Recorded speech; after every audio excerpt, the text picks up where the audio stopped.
Gujarat's #1 engineering university, Sankalchand Patel University, 9642706257.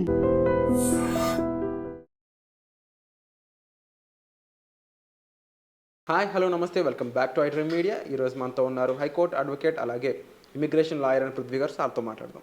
Hi sir. Hi sir, మన India నుంచి US వెళ్ళి చదువుకోవాలి అనుకున్న స్టూడెంట్స్కి యూఎస్లో ఉండే top 5 cities for F1 students ఏదంటే ఏం చెప్తారు? మనం ఇండియన్స్ సెలెక్టివ్గా యూనివర్సిటీస్కి వెళ్తారు విరాట్. మన ఇండియన్స్ వెళ్ళేటప్పుడు ఎక్కువ బోస్టన్ వెళ్తారు, ఎక్కువ తర్వాత న్యూయార్క్ వెళ్తారు, శాన్ ఫ్రాన్సిస్కో వెళ్తారు, చికాగో వెళ్తారు. అండ్ ఈ కంట్రీస్ రెగ్యులర్గా వాళ్ళు వెళ్ళటం జరుగుతుంది. ఎందుకంటే MIT అన్నది మనకి బోస్టన్లో ఉంది. అండ్ ఆల్సో వాషింగ్టన్ DC వెళ్తారు. Washington university is one of the, Chicago university is also the one of the big university and reputated university. Boston ఎక్కువ ఎందుకు వెళ్తారంటే MIT మెస్రియస్ ఇన్స్టిట్యూట్ ఆఫ్ టెక్నాలజీలో ఎక్కువ ఇక్కడి నుంచి IT స్ట్రీమ్ నుంచి వెళ్ళే వాళ్ళు ఉంటారు కాబట్టి బోస్టన్ ఎక్కువ వెళ్తూ ఉంటారు. అండ్ అక్కడే శాన్ ఫ్రాన్సిస్కో యూనివర్సిటీ ఉంది, అండ్ స్టావర్ట్స్ యూనివర్సిటీ ఉంది, అండ్ తర్వాత వాషింగ్టన్ DC వాషింగ్టన్ యూనివర్సిటీ ఉంది. అండ్ ఈ తర్వాత వచ్చేసరికి మనకి ఈ కొలంబియాకి వెళ్ళే వాళ్ళు ఉంటారు, అండ్ కొలంబియన్ యూనివర్సిటీస్ ఉంటాయి. ఎక్కువ ఎక్కడైతే టాప్ యూనివర్సిటీస్ ఉంటాయో ఇండియన్స్ అక్కడ ఉంటారు.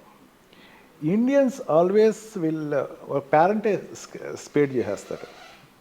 ఎవరు బయట వాళ్ళు అక్కల, మా వాడు చదవగలడు, మా వాడు చదవలేడు. మా వాడు చదవగలడు కాబట్టి వాడికి వచ్చిన ర్యాంకింగ్ బట్టి వాడు టాప్ ర్యాంకింగ్ వచ్చింది, అక్కడికి వెళ్ళి టాప్ యూనివర్సిటీలో వెళ్ళినా సరే, లేకపోతే మంచి సిటీస్లోకి వెళ్ళినా సరే. బోస్టన్కి మెయిన్ ఏంటంటే ఆపర్చునిటీస్ ఎక్కువ ఉంటాయి. బోస్టన్లో ఒకటి, అండ్ శాన్ ఫ్రాన్సిస్కో వాషింగ్టన్ DCలో ఒకటి.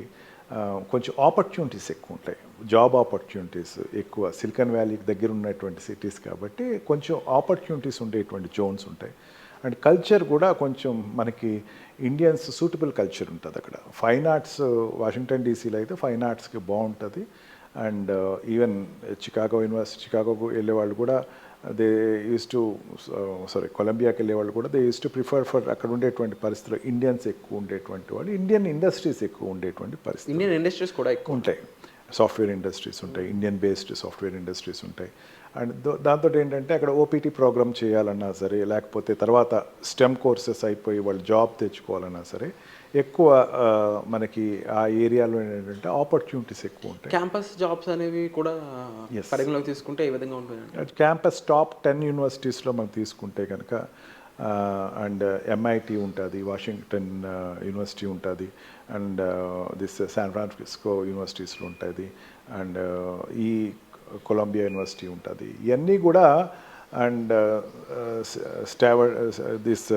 మన ఈ యూనివర్సిటీలో అన్నింటిలో కూడా ప్లేస్మెంట్స్ పార్ట్ ఎక్కువ ఇంపార్టెన్స్ ఇస్తారు. మనకేమవుతుందంటే ఇండియాలో ఒకటి మిస్ చేసుకుని అక్కడికి వెళ్తాడు, ఒకటి మిస్ చేసుకుంటాడు, ఇక్కడ క్యాంపస్ ఇంటర్వ్యూస్ని వదులుకొని, ఇక్కడ క్యాంపస్ ప్లేస్మెంట్ని వదులుకొని వాడు MSకి అక్కడికి వెళ్తాడు. లేదా ఆల్రెడీ జాబ్ చేస్తున్న వాళ్ళు MSకి అక్కడికి వెళ్తారు, అంటే బెటర్ పొజిషన్ కోసం అక్కడికి వెళ్తారు. అక్కడ వెళ్ళినప్పుడు వాళ్ళు చూసుకునేది ఏంటంటే వీళ్ళు రాసిన ఎంట్రన్స్ ఎగ్జామినేషన్ తర్వాత అక్కడ టాప్ యూనివర్సిటీస్లో ప్లేస్మెంట్స్ ఉన్న యూనివర్సిటీని క్రైటీరియా తీసుకుంటారు. ఈ టాప్ యూనివర్సిటీలో తీసుకుంటే MIT అనేది టాప్ 10లో ఉంది. అండ్ బోస్టన్లో ఉండేటువంటి మిగతా యూనివర్సిటీ వాషింగ్టన్ యూనివర్సిటీ కూడా ఇట్స్ టాప్ 1 యూనివర్సిటీ అనమాట. యూనివర్సిటీ అంటే ప్లేస్మెంట్స్ ఉంటాయి. అంటే వాళ్ళకు CPT ప్రోగ్రామ్స్ ఎక్కువ ఉంటాయి వాళ్ళకి, కరికులం ప్రాజెక్ట్ ట్రైనింగ్ కానీ. వాళ్ళు అంటే ఫస్టే వాళ్ళు CPTలోకి వెళ్ళి వాళ్ళు ఏదో they will 20 hours A week వాళ్ళు వర్క్ చేయొచ్చు. అండ్ సమ్మర్లో అయితే 40 hours ఏ వీక్ చేయొచ్చు. అండ్ ఆ వర్క్ చేసుకుని వాళ్ళు పే చేసుకోవచ్చు. అండ్ ఆల్సో రీసెర్చెస్ ఎక్కువ జరుగుతూ ఉంటాయి. రీసెర్చ్ జరుగుతూ ఉంటే వాళ్ళు ఆటోమేటిక్గా ప్లేస్మెంట్స్ అనేది వాళ్ళకి ఈజీగా ప్లేస్ అవుతారు. అండ్ ఏదైనా ఒక ప్రాజెక్ట్ తీసుకునేటప్పుడు ముందు ఈ టాప్ యూనివర్సిటీస్లో ప్రిఫర్ చేసి ఆ రిమైనింగ్ అంటే వరల్డ్లో ఉండేటువంటి టాప్ 10 యూనివర్సిటీలో 5 to 6 యూనివర్సిటీస్ యూఎస్లోనే ఉన్నాయి. సెకండ్ ప్లేస్లో కానీ లేకపోతే second, third, fourth, 7th, 8th positions మనకి యూఎస్లోనే కనపడతాయి, top universities in the world. అక్కడ ఏంటంటే దేని క్రైటీరియా అంటే ప్లేస్మెంట్స్ని కూడా చూస్తారు. ప్లేస్మెంట్ ఎట్లా ఉంది, ప్లేస్మెంట్ ఈ రీతిలో అక్కడ ప్లేస్మెంట్ జరుగుతుంది. అండ్ OPT ప్రోగ్రామ్స్ అనేది వారి గ్యారంటీ ఉంటుంది.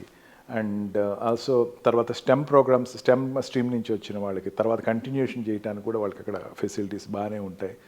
థ్యాంక్ గాడ్ ఇప్పటివరకు అక్కడ ఉండేటువంటి ఈ టాప్ 5 కంట్రీస్ నుంచి వచ్చిన వాళ్ళకి ఎవ్వరికీ కూడా ఇప్పటివరకు సెట్ బ్యాక్ లేదు. మనకి ఏదైతే ఈ ఇప్పుడు ఇండియన్స్ F1 వాళ్ళు వెనక్కి వచ్చేస్తున్నారు అన్నటువంటి భయం అయితే ఈ టాప్ 5 సిటీస్లో అయితే లేదు. ఈ సిటీస్ అనేవి సేఫ్టీ పరంగా ఏ విధంగా ఉంటాయి? పేరెంట్స్ అనేది ముందు వాళ్ళు సేఫ్గా ఉంటారా లేదా పిల్లలు అనేది అనుకుంటూ ఉంటారు, దానిపై ఏం చెప్తారు? మనకి ఏమవుద్దంటే ఈ సదరన్ సైడ్ అండ్ కొంచెం ఈ what we call western side కొంచెం southern side of the America కొంచెం సెక్యూరిటీ తక్కువ ఉంటుంది.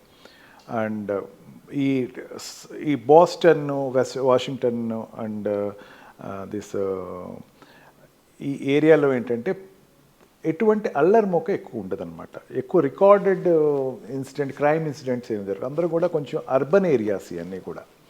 అర్బన్ ఏరియాస్లో ఆటోమేటిక్గా జనాలందరూ కూడా చాలా సేఫ్గా ఉంటారు.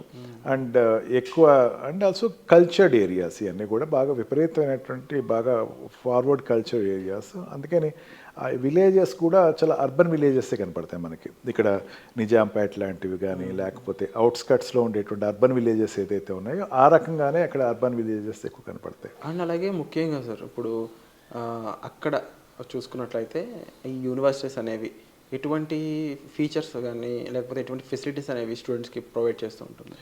హాస్టల్ ఫెసిలిటీస్ ఉంటాయి Virat, and secured hostel facilities ఉంటాయి. అండ్ బయట ఉండి వాళ్ళు ఉన్నా సరే అకౌంటబిలిటీ అన్నది వాళ్ళకి ఎక్కువ ఉంటాయి. ఇవన్నీ స్టే అన్నది పెద్ద ప్రాబ్లం ఏం కాదు, కానీ బట్ ఏంటంటే వాళ్ళకి క్యాంపస్లో ఉండేటువంటి వాళ్ళు ఎంఎస్ చేయడానికి మాస్టర్స్ చేయడానికి వెళ్తారు ఎక్కువ. తక్కువ మన ఇండియా నుంచి వెళ్ళేవాళ్ళు బ్యాచిలర్ డిగ్రీకి వెళ్ళేవాళ్ళు తక్కువ మంది ఉంటారు. మాస్టర్స్కి ఎక్కువ ఉంటారు. మాస్టర్స్ చేసేటప్పుడు ఏంటంటే ఈ ప్రొఫెసర్ సపోర్ట్ కావాలి. ఈ వాళ్ళ ఉండేటువంటి కరికులంలో వాళ్ళకి చెప్పేటువంటి అధ్యాపకుల యొక్క సపోర్ట్ చాలా అవసరం ఉంటుంది. అండ్ రౌండ్ ద క్లాక్ వాళ్ళు అవైలబుల్ ఉంటారు. ఈ టాప్ యూనివర్సిటీస్లో ఏదైతే ఉన్నాయో ఆ యూనివర్సిటీలో ఏంటంటే ఒక టైప్ ఆఫ్ వర్క్షాప్స్ ఎక్కువ మెయింటైన్ చేస్తూ ఉంటారు. రిలేషన్షిప్ విత్ ద స్టూడెంట్స్ బాగుంటాయి. అండ్ ఎప్పుడైతే మనకి రిలేషన్షిప్ ఆచార్యులతో ఎక్కువ బాగుందో ఆటోమేటిక్గా ఓపీటీ ప్రోగ్రామ్స్ వాళ్ళకి ఇచ్చేటప్పుడు ముందు వాళ్ళు ప్రిఫరెన్స్ ఇస్తారు. ఓపీటీ ప్రోగ్రామ్స్లో మనకి ఓపీటీ వాటి చేసుకునేట్లో 7 ప్రోగ్రామ్స్ మనకు ప్రీవియస్ డిస్కస్ చేసుకున్నాం. దాంట్లో టాప్ 4 అనేది అకాడమికల్ సంబంధించింది. లైబ్రరీ ఫెసిలిటీస్ బాగుంటాయి, అండ్ ఈ ల్యాబ్ ఫెసిలిటీస్ బాగుంటాయి. అండ్ ఎక్కువ ఫ్రీక్వెంట్గా అక్కడి నుంచి అప్లై చేశాను, పలానా MIT నుంచి అప్లై చేశాము అనేసరికి ఒక రెప్యుటేషన్ ఉంటుంది. బోస్టన్ యూనివర్సిటీస్ నుంచి వచ్చినట్టు యూనివర్సిటీస్ అన్నింటిలో వచ్చి కూడా కొంచెం ఒక రెప్యుటేషన్ తోటి ఉంటుంది. ఓకే వీడికి ఇది కొంచెం we can tackle him easily, ఎటువంటి బాధ లేదు, వీడు కొంచెం స్టూడెంట్కి ఆ రకమైనటువంటి కర్కిల్డ్ విత్ అకాడమీ సిస్టమ్ అన్నది ఒక ఫీల్ ఉంటుంది. అందుకని ఈ మెయిన్ అకాడమికల్గా సపోర్ట్ లేకుండా student he cannot exist there. And also record పరంగా చూసుకుంటే ఈ ఎంప్లాయ్మెంట్ ప్లేస్లో టాప్ ప్లేస్మెంట్స్ అన్నీ కూడా ఈ ఏరియా నుంచి వెళ్ళిన వాళ్ళు ఎక్కువ మంది ఉంటారు. అందుకని ఇప్పుడు ఉండేటువంటి ఇక్కడ నుంచి F1 వీసా మీద వెళ్ళేవాళ్ళు please enquire about the university first. మీరు వెళ్ళే యూనివర్సిటీ ముందు తెలుసుకోండి. అనేకమైనటువంటి ప్రిన్సిపల్స్ ఉంటాయి యూనివర్సిటీలో. ఆ యూనివర్సిటీలో placement is only one principal. అండ్ స్పోర్ట్స్ అన్నది ఎక్కువ మనం ఎప్పుడు రెగ్యులర్గా డిస్కస్ చేసుకుంటూ ఉంటాం. స్పోర్ట్స్ వాడు అక్కడికి వెళ్ళిన తర్వాత MS ఓపెన్ అవుతాడు. నేను ఈ ఆర్ట్స్ నేర్చుకోవాలి, ఈ కుకింగ్ నేర్చుకునే వాళ్ళు ఉంటారు చాలామంది విరాట్. నేను చాలా ఆశ్చర్యపోతూ ఉంటాను తెలుసుకుని. బేకరీలో ఇట్లా కుకింగ్ చేస్తుంటే క్యాంపస్లో ఉండేటువంటి బేకరీస్లో నేను కొత్తగా నేర్చుకున్నాను, I learn how to prepare cake అంటాడు, ఒక్కొక్కటి చాక్లెట్ తయారు చేయటం వచ్చింది అంటాడు, ఇవన్నీ కాఫీ తయారు చేయటం వచ్చి రకరకాల కాఫీలు తయారు చేస్తాను. దీస్ ఆర్ రెగ్యులర్ ఒక పర్సన్ యొక్క పర్సనాలిటీ పెంచే విధంగా ఆ యూనివర్సిటీస్ ఎక్కువ సపోర్ట్ చేస్తాయి. సో చాలా బ్యూటిఫుల్గా ఉంది వింటుంటేనే. అక్కడ వెళ్ళి చదువుకున్న స్టూడెంట్స్ నిజంగా లక్కీ అని చెప్పొచ్చు. అండ్ డెఫినెట్లీ వాళ్ళ హార్డ్ వర్క్తో జాబ్స్ కూడా తెచ్చుకుని చాలామంది అక్కడ సెటిల్ అయిన వాళ్ళు ఉన్నారు. సో ఇలా ఎన్నో ఎగ్జాంపుల్స్లో మీరు కూడా నిలవాలి అనుకున్నట్లయితే సరైన సలహాలు సూచనల కోసం మీరు డిస్ప్లే అవుతున్న నెంబర్స్ కాల్ చేసి సార్ యొక్క హెల్ప్ తీసుకోవచ్చు. వచ్చే ఎపిసోడ్లో మళ్ళీ కలుద్దాం. Thank you so much. Thank you.